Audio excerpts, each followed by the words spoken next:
Penting untuk urus kewangan walaupun masih student. Nak enjoy boleh, tapi mesti ada strategi.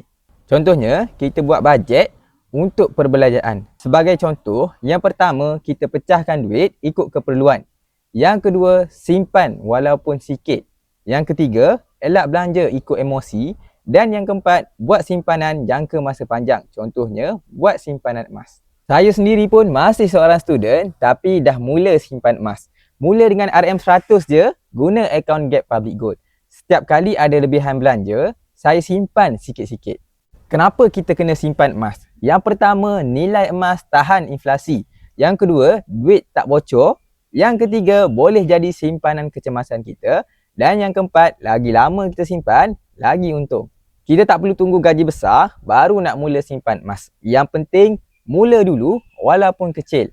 RM100 pertama itulah permulaan yang akan ubah kewangan anda lepas graduasi nanti.